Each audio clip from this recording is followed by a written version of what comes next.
नमस्कार, सत श्री अकाल, आदाब। पिछले काफ़ी समय से देश की राजनीति में कुछ ऐसे राजनीतिक लोग आ गए हैं जिनका ग्राउंड लेवल पर कोई काम नहीं है, लेकिन वो तमाशेबाजी बहुत शानदार करते हैं, ड्रामेबाजी सिरे की करते हैं, जिससे तमाशा बनाया जाता है इशू को, उस इशू को लेके जो बैठकर भी सुलझाया जा सकता है। जब बहुत ऐसा मसला होता है या तो यूरिडिक्शन के अंदर आता है, जहाँ लॉबी के अंदर आता है, जो प्रशासन उसके अंतर्गत आता है, वो वहाँ पर नहीं डील करेंगे, लेकिन वो उल्टी साइड करेंगे। बात कर रहे हैं सरदार सिमरनजीत सिंह बैंस की। बैंस साहब का शुरू से कैरियर यही रहा है कि जहाँ जहाँ जितना बड़ा तमाशा बन सकता वो उन्होंने बनाया। ग्राउंड लेवल पे क्या है मैं किसी का कहना नहीं चाहता था, पर मुझे आज मजबूरन कहना पड़ रहा है कि ऐसे लोगों ने देश में लोगों को मत मार दी है। ऐसे सिस्टम खड़े कर दिए गए हैं जहाँ लोग समझते हैं कि शायद शोर मचाने से मसला हल होता है। मसले के इन्होंने हल कभी नहीं निकाला। इनके खुद के हलके में आप जाकर देखिए, मुझे लग रहा है कि लुधियाना तो छोड़िए, पूरे पंजाब से ज़्यादा बद से बदतर हालात इनके हलके के हैं।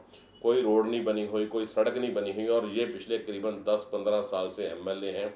उससे पहले पार्षद भी रहे हैं। मतलब उस एरिए में एक मुश्क सत्ता जो कह सकते हैं कि पिछले 20 साल से उस एरिए में ये लोग बैठे हुए हैं। और वहाँ के हालात, हमारी बात मत सुनिए, आप वहाँ के इलाका निवासी से पूछिए कि हालात कहाँ से कहाँ पहुँच गए हैं। ऐसे लग रहा है कि जैसे यूपी बिहार के किसी पिछड़े इलाके में आदमी घूम रहा हो, वो हालात हैं। और ऐसे लोग पंजाब का मुख्यमंत्री बनने का ख्वाब देख रहे हैं। और बड़ी हैरानी की बात है, ये इनके लिए प्लस का पॉइंट भी है कि ये आज तक जिस भी पार्टी के साथ जुड़े हैं, मैं शुरू कराता हूँ, बलवंत सिंह रामोवालिया एक पार्टी बनाई थी, लोक भलाई पार्टी, उसके साथ जुड़े, उसका इन्होंने बंटाधार कर दिया। उसके बाद ये मान साहब के साथ जुड़े, उनका बंटाधार कर दिया। उसके बाद ये आम आदमी पार्टी के साथ जुड़े, उनका बंटाधार कर दिया।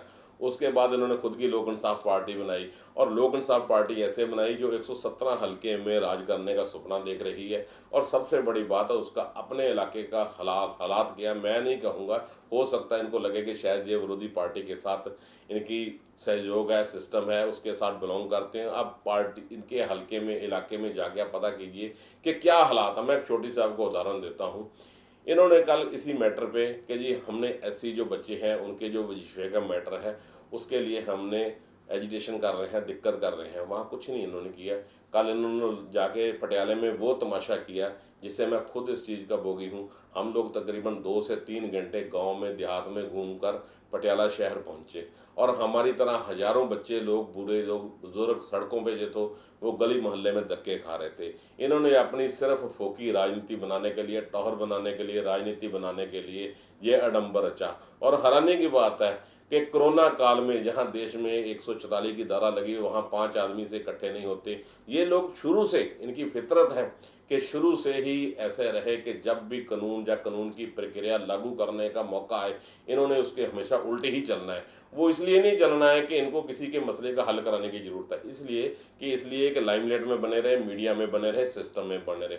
बड़ी हैरानी की बात है, मैं सब हर जगह मोबाइल कैमरा लेके चले जाते हैं कि मैं जी आपकी रिकॉर्डिंग करता हूँ। इनसे पर जो पर्सनली मिलने जाता है तो उसका फ़ोन बाहर रखवा लेते हैं, और ये कहते हैं जी आप अंदर आओगे रिकॉर्डिंग कर लोगे। मतलब आपके पास अख्तियार है, आपको संविधान ने इख्तियार दे रखे कि आप किसी भी ऑफिसर में, किसी भी मीटिंग में, किसी भी ड्यूटी में जाके आप किसी के काम में दखल दे सकते हैं। आपको दिक्कत है, आप विधानसभा में बैठे हैं, विधानसभा के मेंबर हैं, माननीय मेंबर हैं, और आज के नहीं काफ़ी टाइम से हैं, तो आप उसकी बात को विधानसभा में क्यों नहीं उठाते? आप गली नुक्कड़ में जाके छोटे नेताओं की तरह अपनी राजनीति कर रहे हैं। आप समझदार हैं, आपके साथ पढ़े लिखे यूथ है, आप कह रहे हैं, हम नहीं कह रहे हैं, आप कह रहे हैं, तो भाई आप अपना मसला विधानसभा में उठाइए। अगर आपको लग रहा है कि विधानसभा में मसला उठाने का कोई फायदा नहीं, तो भाई आप विधानसभा इलेक्शन क्यों लड़ रहे हो? 2 बार आप लोकसभा इलेक्शन लड़ चुके, जो बुरी तरह हार चुके हैं।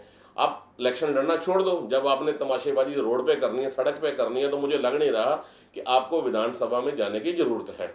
रही दूसरी बात, ये लोगों को बार बार कहते हैं जी हमारी तो अपोजिशन पार्टी है, उसकी गवर्नमेंट है, कभी अकाली की थी, कभी कांग्रेस की थी, इसलिए हमारा काम नहीं हो रहा। मैं छोटी सी एक गुजारिश बैंस साहब करूँ, मेरे भाई हैं, कि बैंस साहब छोटी बात के लिए आप धरना प्रदर्शन पे उतारू हो जाते हैं। जिस दिन आपको कांग्रेस गवर्नमेंट या अकाली गवर्नमेंट आपको इलाके के लिए फंड नहीं देती, आप उसके लिए विधानसभा में क्यों नहीं बोलते? आप उसके लिए विधानसभा में क्यों नहीं आवाज़ उठाते हैं? मुझे एक छोटी सी बात बताइए, लुधियाने में काफ़ी ऐसे एमएलए हैं, मिनिस्टर भी रहे हैं, जो पार्षद से एमएलए बने, एमएलए के बाद मिनिस्टर भी बने। इतने हजारों करोड़ों रुपए की प्रॉपर्टी कहाँ से आ गई? आपके साथ आपकी फील्ड वाले इतने लोग बैठे हुए हैं। तो मैं प्रशासन से नहीं, मैं पंजाब के मुख्यमंत्री साहब से एक गुजारिश करूंगा कि फ़ौरन इनके अगेंस्ट ईडी की कार्रवाई करवाई जाए और पता कराया जाए कि हज़ारों करोड़ों रुपए की प्रॉपर्टी कौन सा अलादीन का चिराग इन्होंने घिसा है, जो लुधियाने का पार्षद नहीं घिस सका, लुधियाने का कोई एमएलए नहीं घिस सका और लुधियाने का कोई मंत्री नहीं कर सका, जो उन्होंने वो जो अलादीन का चिराग को घिसा के आज करोड़ों रुपए की प्रॉपर्टी इन्होंने खड़ी कर दी है। और कैसा ऐसा कौन सा काम किया है जिससे इसके कारण ये कह रहे हैं कि हमें लोगों को चुनना चाहिए। जो आदमी अपने एक हल्के का हालात नहीं रख सकता, वो 117 का क्या हालात करेगा। तो मेरी सबसे गुजारिश है, लोगों से भी यही गुजारिश है कि भावना में बहकर मत, ग्राउंड लेवल पर किए। दूसरी बात है, जो मैं कल से देख रहा हूँ सोशल मीडिया पे कि बहुत कुछ हो रहा है जी, देखिए जी बैंस साहब के धरने में लाठी चार्ज हो गया, दूसरा हो गया, ऐसा कुछ है। सिंपल सी बात है, मैं संवैधानिक ढंग से सीधी बात करूंगा कि आप किसी घर में क्यों घुस रहे हो। आप सीएम से आपने मोती महल में या कहाँ भी आप क्यों घुस रहे हो, आपके पास कौन सा राइट है, आपने कहाँ से रिटर्न से परमिशन ली है, आप बताएंगे। एक सीएम के घर में आप 1000 आदमी 5000 आदमी लेके घुस रहे हो, कल कोई अभी नबी हो जाती उसके क्या जिम्मेवार हो आप? नहीं है। क्योंकि इसका मतलब ये है आपको सिर्फ और सिर्फ तमाशेबाजी और ड्रामेबाजी। आपको दिक्कत है, कैप्टन साहब से दिक्कत होनी भी चाहिए, अपोजिशन में बैठे हैं। आप जाके विधानसभा में सवाल उठाएं कि बताएं जी हमारे हल्के में ये काम नहीं हुआ। आपको साधु सिंह धर्मसों से परेशानी है, आप उनके जाके वहां विधानसभा में उठाई। भाई आप जा तो मेमोरी छोड़ दीजिए ना। आपको एक विधानसभा का जो गवर्नमेंट लाखों रुपए आप पे सिक्योरिटी पे सिस्टम पे आपको फॉर्मेलिटीज के लिए खर्च दी है, जो जनता का टैक्स का पैसा है, आप उसके लिए विधानसभा में क्यों नहीं सवाल उठाते? आप विधानसभा में पूछिए, मोशन में लेके आइए, उसमें लिखत दीजिए, स्पीकर को बोलिए जी मैं जो सवाल जो पूछना चाहता हूँ, मैं इसके खिलाफ इंक्वायरी चाहता हूँ, मैं ये चीज चाहता हूँ। आप वो नहीं करेंगे क्योंकि उससे आपको लाइमलाइट में आने में दिक्कत होगी। आपको दिक्कत कहाँ है? आपको दिक्कत यह है कि शासन और प्रशासन आपके इशारे पर चले, आपकी बदतमीजियां सहे। आप पर इतने केसेस बने हैं, वो उसमें से 90% केसेस ऐसे हैं भाई साहब जो आप पर सिर्फ और सिर्फ बदतमीजियों के कारण ही हुए हैं। आपने कभी कभी आप बोलते हो जी मैंने तहसीलदार को पीट दिया, उसके लिए चल गया, वो भी केस चल रहे हैं। मतलब आप समझते हो कि राजनीति सिर्फ और सिर्फ गुंडागर्दी। और सबसे हैरानी की बात यह है, जब आप करते हो तो वो सही है, लेकिन अगर कोई दूसरा आदमी करता तो वो गुंडागर्दी है। मैं इस चीज़ के बिल्कुल खिलाफ हूँ। राजनीति बिल्कुल साफ सुथरी होनी चाहिए, मुद्दों पे होनी चाहिए। मुद्दा ही हो तो उस पर गिरिए, ड्रामेबाजी बंद कीजिए। अगर वाकई ही आपकी इच्छा है पंजाब का मुख्यमंत्री, मैं ये इच्छा मेरी दिली इच्छा है, आप मुख्यमंत्री छोड़ के प्रधानमंत्री बनिए, पर कम से कम आप अपने हल्के का ध्यान कीजिए। वहाँ लोग नरक की जिंदगी जी रहे हैं। ये ना हो कि ना इधर के नए ना उधर के नए, ना विसाले सनम मिला, ना हम इधर के रहे ना उधर के नए, ना विसाले सनम मिला। ये ना हो हम कहीं मुख्यमंत्री की सीट ढूंढते ढूंढते, कभी एमपी की सीट ढूंढते ढूंढते ये ना हो कि कल एमएलए वाली सीट भी खत्म हो जाए। हो सकता है मेरी बात आपको कड़वी लगे, लगनी भी चाहिए, क्योंकि हमने कड़वी ही बात कही है, क्योंकि हमने आपको सिर्फ आईना दिखाने की कोशिश की है। आप समझिए, आप जनता को लेकर सड़कों पर जा रहे हैं। कोरोना महामारी पूरे वर्ल्ड में फैली हुई, लोग 5 आदमी से ज़्यादा इकट्ठे नहीं। मैं आपसे पूछना चाहूँगा कि आपने हाई कोर्ट से या डिस्ट्रिक्ट कोर्ट से या कौन से प्रशासन से आपने परमिशन लेके हजारों लोग सड़क पर उतार के कल उनसे करवाया और उनको उकसाया? मैं चाहता हूँ आप पर जबरदस्त केस बनना चाहिए। आपने उनको उकसाया कि आप सीएम साहब के घर में घुसो, वहां जाके आप दंगा फसाद करो, जो ताकि आपको लाइमलाइट मिले। सर आप कर क्या रहे हो?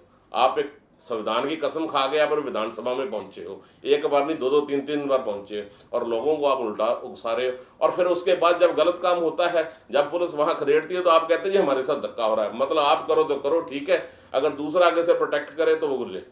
कोशिश कीजिए ऐसा, आप पॉजिटिवली राजनीति कीजिए। मेरी एज ए ब्रदरली आपसे, उसको पर्सनल मत लीजिए। आप सिस्टम के साथ, आपके साथ आपको चाहने वाले और प्यार करने वाले बहुत हैं, होने भी चाहिए पॉलिटिशियन के साथ, पर आप राजनीति पॉजिटिव कीजिए, तमाशेबाजी बंद कीजिए। क्योंकि ये ना हो कि कहते हैं कि लम्हों ने खता की और सदियों ने सजा भुगती, ये ना काम हो कि ये तमाशेबाजी ड्रामेबाजी ज़्यादा टाइम नहीं चलेगी।